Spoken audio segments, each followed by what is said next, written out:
Hello everyone, welcome to my channel. तो इस part की स्टार्ट होती है। लैला और विक्टर दोनों के दोनों बाहर कॉरिडोर में खड़े हुए होते हैं और लैला के साथ विक्टर काफ़ी हद तक फ्लर्ट कर रहा होता है।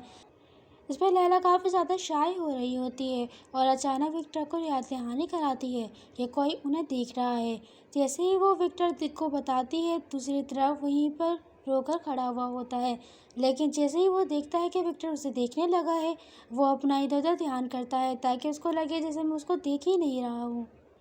इसके बाद लैला उससे बहाना बनाते हुए वहाँ से चली जाती है और कहती है कि मैं कुछ देर बाद वापस यहाँ पर आऊँगी, और वहाँ से वो चली जाती है। विक्टर लैला को वहाँ से जाते हुए देखता रहता है। लैला मिस हेलन के पास आती हैं, यानी सीनियर हेलन के पास, और उन्हें ग्रीट करती हैं, जिस पर सीनियर हेलन भी लैला को रिस्पेक्ट शो करते हुए उन्हें भी ग्रीट करती है। और मिस हेलन उसे बताती है कि मैंने अभी हाल ही में तुम्हारी शादी के बारे में सुना है, और उसे कंग्रेचुलेशन करती है, जिस पर लैला उसे थैंक यू करती है और वो ज़रा देखती है कि उसका ध्यान कहीं और है। और जैसे ही वो अपने पीछे देखती है कि आखिर मिस हेलन किसको इतना ज़्यादा तवज्जो दे रही है, किस पर इतना ज़्यादा नज़र रखने की कोशिश कर रही है, तो वो और कोई नहीं, उनकी ही फैमिली का एक मेम्बर होता है, जिसका नाम डेवन हेल्सन होता है।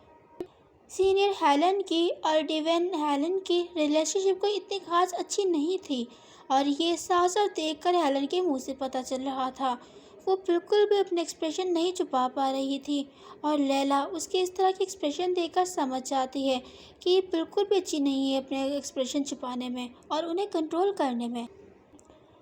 लैला हेलन से उसका नाम लेती है, जिस पर हेलन उस बीच में ही टोकते हुए कहती है कि प्लीज़ मुझे फील फ्री सीनियर ही बुलाइए, जिस पर लैला हामी भरते हुए कहती है कि मैं ऐसे ही करती हूँ। लैला उससे बात करते हुए काफ़ी ज़्यादा कंफ्यूज हो रही होती है और वो सोच रही होती है कि वो कोई और जगह मुंतखब करें। उसे बात करने में उस जगह पर बिल्कुल भी कंफर्टेबल फील नहीं होता,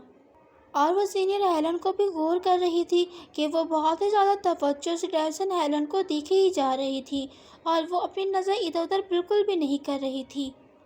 इसके बाद वो अपना सारा ध्यान लैला की तरफ करते हुए उससे उसकी शादी के बारे में पूछती है,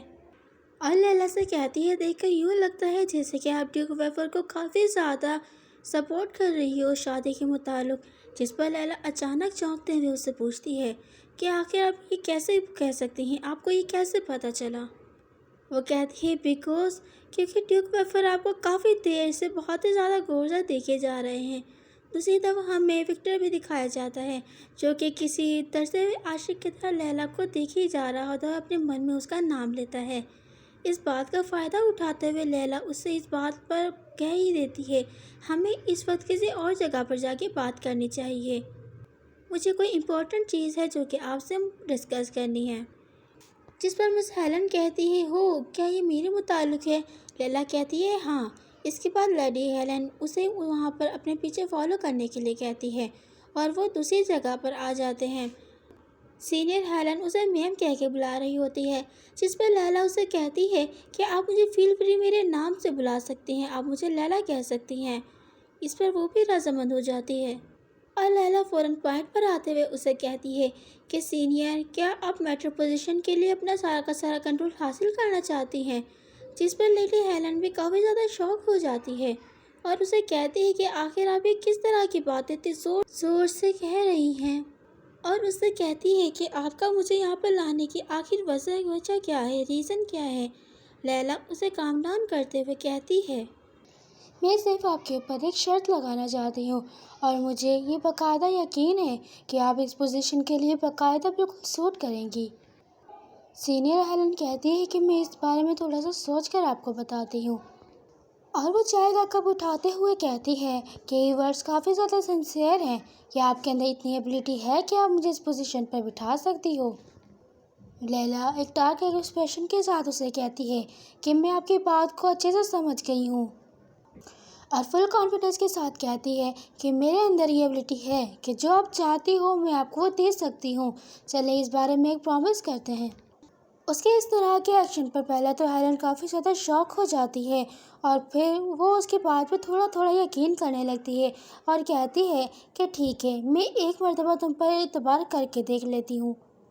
और वो उससे पूछती है कि इसके बदले आखिर वो क्या करवाना चाहती है मुझसे, आपको मुझसे किस तरह की मदद चाहिए। اور لیلا اپنے چال چلتے ہوئے ایک اسمائل ہنستے ہوئے کہتی ہے کہ بلیک ڈائمنڈ جو کہ ڈانسن نے لے لی ہے، اگر تم اس مائن کے آنر بن جاؤ اس کا مطلب یہ ہے کہ تم اس کے وہ تمہاری ہو جائے گی۔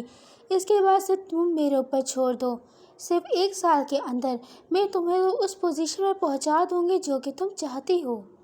اس کی اس بات پر پہلے تو ہیلن کافی زیادہ گھبرا جاتی ہے اور کیا کیسے کرنا ہے اس بارے میں سوچنے لگتی ہے، اور لیلا سے کہتی ہے آل رائٹ میڈم، پھر کہتی ہے نہیں نہیں لیلا۔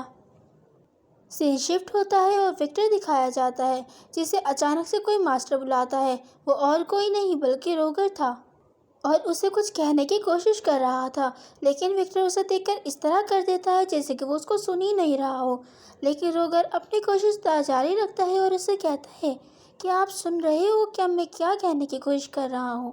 وکٹر سانس اور اس کے منہ پہ بیزتی کرتے ہوئے کہتا ہے نہیں میں نہیں سن رہا،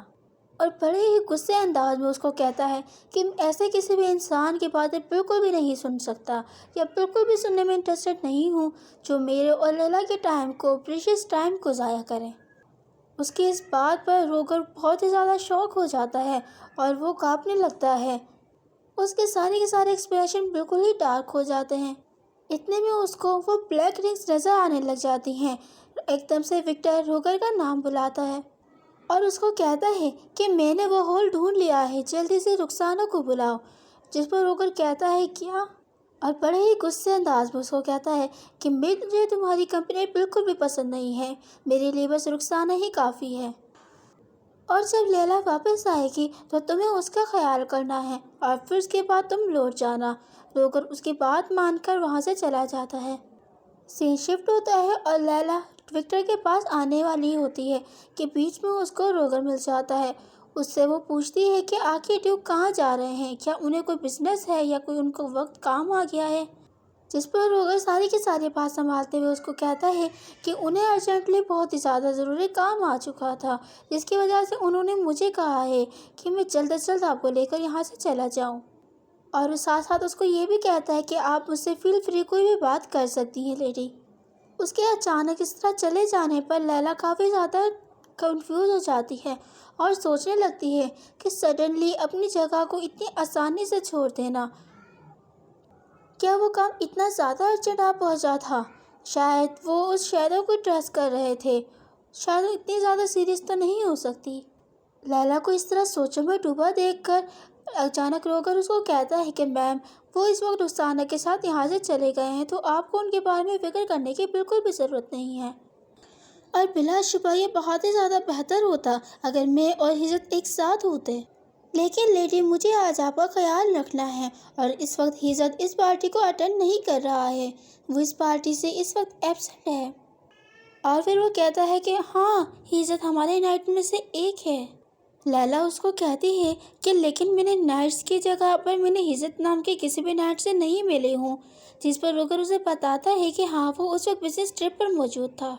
اور اپنے منی من سوچتی ہے کہ ہیرا کے بعد اس ناول میں یہ دوسرا کردار تھا جو کہ مجھے بہت ہی زیادہ پسند تھا، اور اگر آج میں اس سے نہیں ملے تو یہ میرے لیے بہت ہی زیادہ افسوسناک ہوگا، اور اگر میں اسے یہاں پر اس وقت مل لی۔ وہ پھر روگر سے کہتی ہے کیا تم مجھے اس سے انٹروڈیوس کروا سکتے ہو، میں صرف اس سے ایک مرتبہ ملنا چاہتی ہوں۔